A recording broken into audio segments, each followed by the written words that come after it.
One of my favorite games of all time is the original Forest. I bought it way back in 2014 on release day, and the game was so incomplete at the time that you couldn't even save properly. Perhaps it was excusable, especially because the studio, and Night Games, were rather a small team. You could argue that the early sales funded the development, and the studio did continue updating the game for countless years, officially releasing in 2018 alongside a PS4 port. The game continued to even see major updates after this, up until September of 2019. The game's evolution is one of great scale and success. However, when the highly anticipated Sons of the Forest, the sequel, was released, things felt like a different story. Night wasn't a small studio, but similar to its predecessor, the game released extremely unfinished. There was no final boss, there was no proper ending, there was no real progression. And the game was ultimately flat, as it could be completed in just a few hours while encountering a dozen bugs along the way.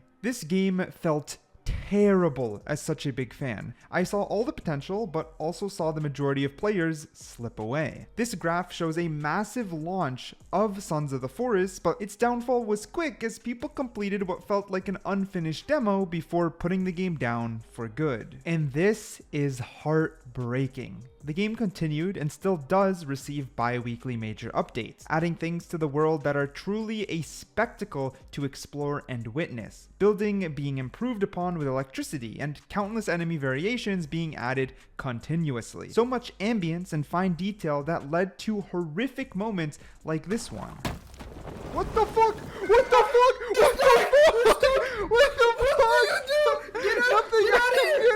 I'm dead! I'm dead! The game is still not complete today, but feels so much better compared to its release that it baffles me. Basic systems like managing water have actual survival elements that just didn't exist on release. Yet the majority of players will never experience it. I'm not even the developer, but something about this feels bitter. It just feels bitter. If Night had just delayed the game 6 months to 1 year, people would have played a much more finished title. It would have been enough good content to pique their interest in returning to this engaging and unique world. Instead, by serving an undercooked meal instead of a gourmet dish when the audience has all their eyes looking at you, you basically let them down. And it's a huge ask to expect people to come back and check out your progress. The thing about hype is it's very, very fragile, and in today's era of the internet, things come and go extremely quickly. Once you are lucky enough to build up hype, you really have to take advantage of it, and I think Sons of the Forest is the ultimate example of failure when it comes to taking advantage of the hype. People already had all eyes on you, so put on a spectacle, put on a performance to keep people engaged. Yet still, games before this and games after this will follow the exact same mistake. I won't dive into it, but No Man's Sky is another great example. Launched as a hollow shell of its promises before evolving into what most consider an extremely enjoyable game. The thing is, sometimes the hollow shell never fills up, and what you are left with is something more akin to Anthem,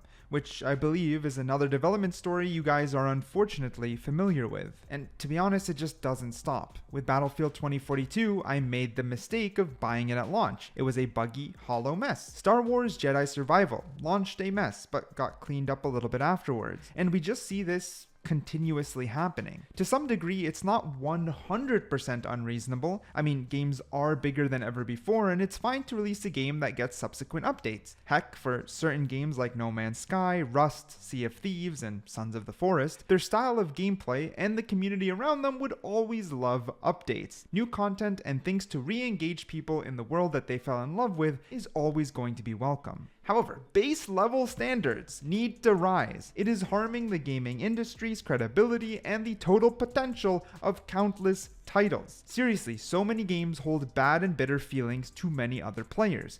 I personally haven't touched No Man's Sky, as I assumed it was hot garbage because of its release, and it's only recently that I looked back into it to find out, well, okay, it's a completely different game. My point being here is that developers are handicapping their total potential and goodwill when it comes to player interaction. And for some reason, there's a base misunderstanding between companies and their consumers. The better the community is treated, the longer your game can last, and the bigger your game can grow. For example, another game I was an early adopter of was Rust. I played OG Rust, and it's come a very long way since then. It had a lot of substance right at launch, but The studio, Facepunch, has continued to not only update the game frequently, but stay communicative with the player base. You know when things are being worked on, and you know when they admit to a mistake. They've also shown that they are willing to revert or make changes on the fly. You know when they say they're trying something out, that they are truly trying something out. There's no empty promises with this game. And Sons of the Forest actually did something very similar. They promised updates at a bi-weekly rate, and every single update actually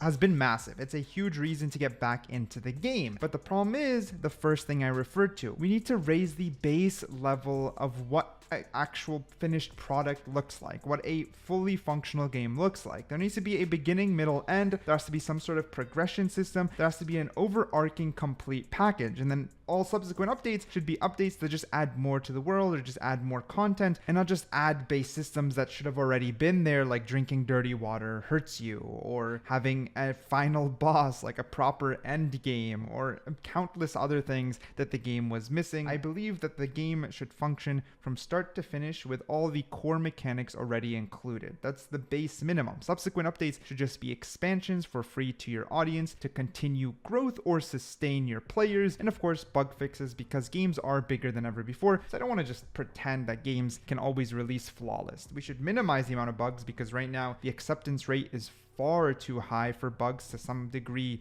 games are launching unplayable for some reason, but there's some sort of middle ground here, right? We can't just expect some utopia world where every single game is launched to perfection. That's obviously impossible and not really the idea that I'm going for. It's more so that there's some form of misunderstanding between the company and the consumer. The misunderstanding that I am referring to comes from the fact that a big or small company doesn't realize their connection with the consumer is a form of relationship. Unlike many other products, the consumer finds and develops immersion, entertainment, and a form of attachment to games. And when you communicate with your consumer, you do so by showing love to your game. You are directly respecting the consumer, who will ultimately, at mass, be the pillar of success for any given title. We can actually see this with Fortnite. No matter how you feel about it, updates and events for their consumer builds a relationship with Epic Games and holds an amount of trust. They look forward to each chapter and event because Fortnite released with a sense of quality and substance right from the get-go, and since then basically made an invisible promise to their community that the game will continue to thrive. With every single successful update, the game's success grows. It literally hit 44 million players recently.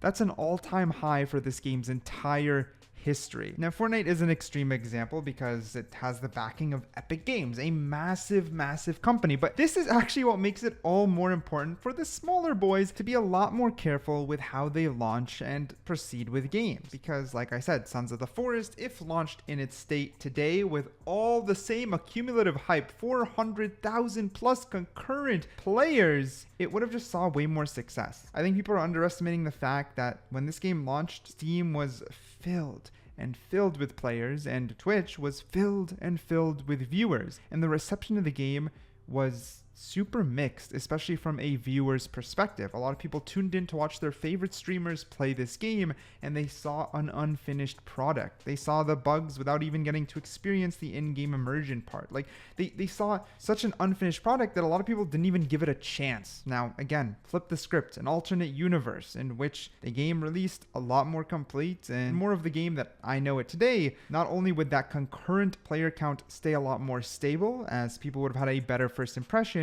but I genuinely believe it would have had a higher peak concurrent player count and more sales, as people who tend to watch streamers or reviews before buying a product, which is very common nowadays, would have gotten to see a much more complete game. Because right now, when a review starts with "this game is in early access and we'll have a lot more updates ahead," people say, okay, I'll check it out later, and put it on the shelf. The thing with the internet is that 6 months is quite literally an eternity, and a lot of the hype, a lot of the feelings, a lot of even just remembering the game is gone. There's so many other things that have now released. Instead, we need to normalize stronger and more solidified releases, because this isn't even just for the sake of the gamer, but in my opinion, a clear and obvious path that will assist and help the success of tons and tons of developers.